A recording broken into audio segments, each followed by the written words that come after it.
Now practice more than 1.5 lakhs questions to crack G NEET on PrecB Practice app. Download now.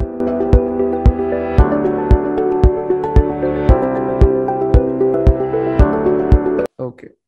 Next is your spring force, right? तो spring force को we can जो spring force होता है, से अगर मैं spring को compress करता हूँ, राइट? इस केस में देखो, स्प्रिंग को आपने कंप्रेस किया, राइट? तो spring will exert force in the opposite direction of the displacement. आप इधर को फोर्स लगा रहे हो, डिस्प्लेस उस, और इधर को फोर्स लगाते हो, कंप्रेशन हो रहा है, स्प्रिंग फोर्स ऑपोजिट डायरेक्शन में लगता है, राइट? तो आप कह सकते हैं कि जिस डायरेक्शन में स्प्रिंग का जो ये टिप है उसकी डिस्प्लेसमेंट होगी, उसके ऑपोजिट डायरेक्शन में हमारी फोर्स लगेगी, right? Spring force. So that's why इसको हम ऐसा लिखते हैं, force is proportional to the displacement और द कंप्रेशन और the elongation in the spring.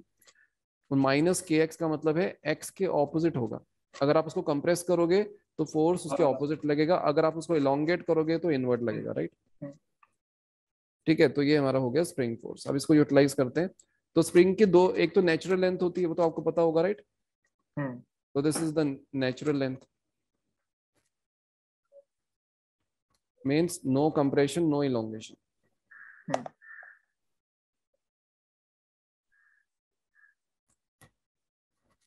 मतलब क्या है, F S will be zero, spring force will be zero इस केस में, राइट? यस. चलो अब इससे रिलेटेड एक क्वेश्चन देखते हैं. Two blocks are connected by a spring of natural length 2 meter. The force constant of the spring is 200 Newton per meter. ना force constant क्या होता है, जो k की वैल्यू यहाँ पर आ रही है, राइट? इसका अगर आप ग्राफ बनाए ना, f वर्सेस x का, so it comes out to be like this, right?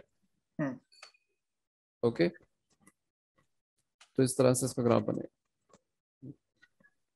And और इस ग्राफ की जो स्लोप होगी that will be your k, right? Okay, so यहाँ पर ये हमारी लाइन बन रही है, इस लाइन का ये जो एंगल आया theta, so tan theta will be your, इसका जो is your slope, and modulus of that will be your spring constant. इसको आप ऐसा देख सकते हैं, y is equals to mx का ग्राफ, है ना, where m is the slope. Slope अगर आपकी नेगेटिव है तो कैसा बनेगा? -1 का मतलब होता है क्या? अगर -1 होता, -1 के केस में आपका 135 एंगल बनता ना थीटा, तो इसमें कुछ ऐसा ग्राफ बनेगा हमारा. Okay, this theta has to be greater than 90 degree, right? Yes. Okay, in case of spring only. हाँ, स्प्रिंग के केस, क्योंकि हम यहाँ पे माइनस है ना, स्लोप इज नेगेटिव, और यहाँ पर 200 न्यूटन पर मीटर के की वैल्यू है. Find the spring force in the following situation. देखो अभी ये नेचुरल लेंथ में है, ए और B both are displaced by 0.5 metre in the same direction. आपने इसको भी डिस्प्लेस किया इस डायरेक्शन में बाय 0.5, इसको भी डिस्प्लेस किया 0.5, right? So what is the spring force? पहले केस में 0 हो जाएगा, दूसरे में क्या होगा? इन ऑपोजिट डायरेक्शन, तो 200 न्यूटन, राइट? ओके, इसमें इलोंगेशन बताओ, स्प्रिंग में क्या होगा? K दिया हुआ है 100 न्यूटन पर metre, elongation in the spring how much? So it will be 100 into your x will be 100, right? 1 metre. अब यहाँ पर हमारे पास क्या है, हमारे पास दो स्ट्रिंग्स हैं और एक स्प्रिंग है, राइट? और मासेस आपके 1 2 3 kg. अब यहाँ पर जैसे ही हम स्ट्रिंग को काटेंगे, अब यहाँ पर एक तो स्प्रिंग है और दूसरा स्ट्रिंग भी है यहाँ पर, राइट? स्प्रिंग का तो हमको पता है कि जो स्प्रिंग है वो अपनी लेंथ को चेंज नहीं करता इंस्टेंटली, राइट? स्प्रिंग फोर्स तो सेम रहता है. टेंशन जो है वो अपने आप को मॉडिफाई कर सकता है. टेंशन कैन इंक्रीज और डिक्रीज, राइट? वो चेक करना पड़ेगा कि यहाँ पर क्या होगा, राइट? अभी देखते हैं इसको. सबसे पहला काम क्या है, इन सभी का एफबीडी बनाएंगे. बॉटम टू अप जाएंगे, नीचे वाले से शुरू करते हैं. 3 kg का, तो वेट आपका लग रहा है 3g, राइट?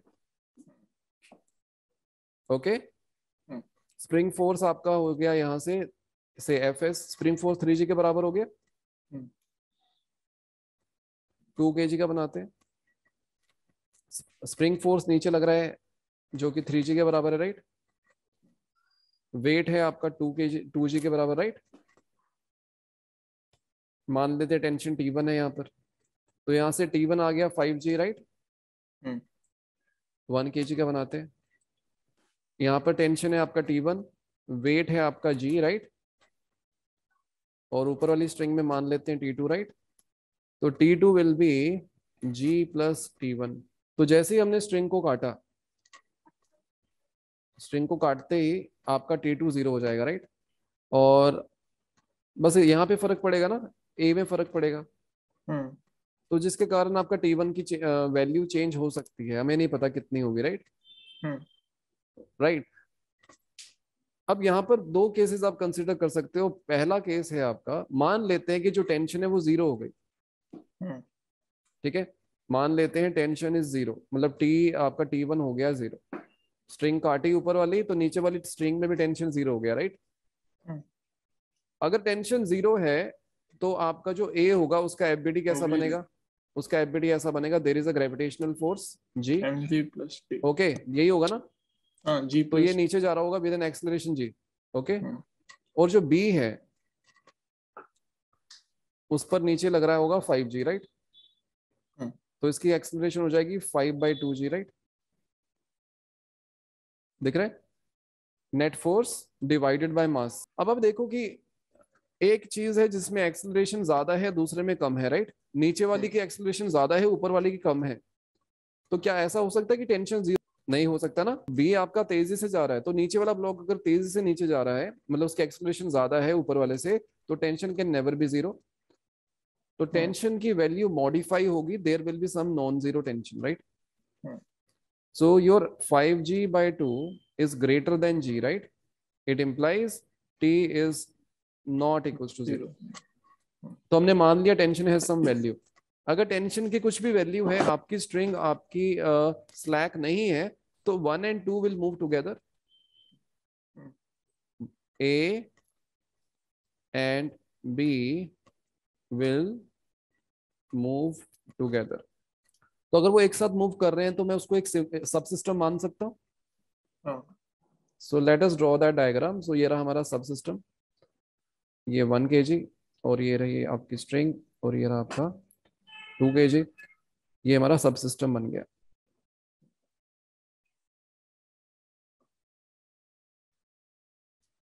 अब इस सब सिस्टम पर there is a spring force, right. Spring force का वैल्यू कितना है? Spring force is 3g, right. और there is a gravitational force जो कि होगा 3g के बराबर, 1 + 2 3 × g। That's it, right. Yes. और कुछ तो है नहीं। तो इसके कारण जो एक्सेलरेशन आएगा, common acceleration, that will be net force 6g / 3 comes out to be 2g, right. तो ए और बी की एक्सेलरेशन हमको मिल गई, इसको कॉमन लिख देते हैं, कॉमन एक्सेलरेशन। तो हम कहेंगे acceleration of A is same as acceleration of B is equal to 2g, और acceleration of C is what? That is 0, right. वो 0 रहेगा। अगर आपसे पूछते हैं what is the tension in the string just after cutting the string, right. Tension in the string which is connecting A and B, उसमें टेंशन निकालना है, राइट। कैसे निकाल सकते हैं? You can draw the FBD of 1 ना, तो 1 का एफबीडी बना दो। यहाँ पर टेंशन लग रहा है आपका से T1, वेट आपका है g, एक्सेलरेशन आपने निकाल लिया 2g, right. So T1 + g is equals to 1 × 2g, right? g आ गया ना। तो ये टेंशन हो जाएगी इन द स्ट्रिंग। पहले टेंशन कितना था? T1 5g था पहले,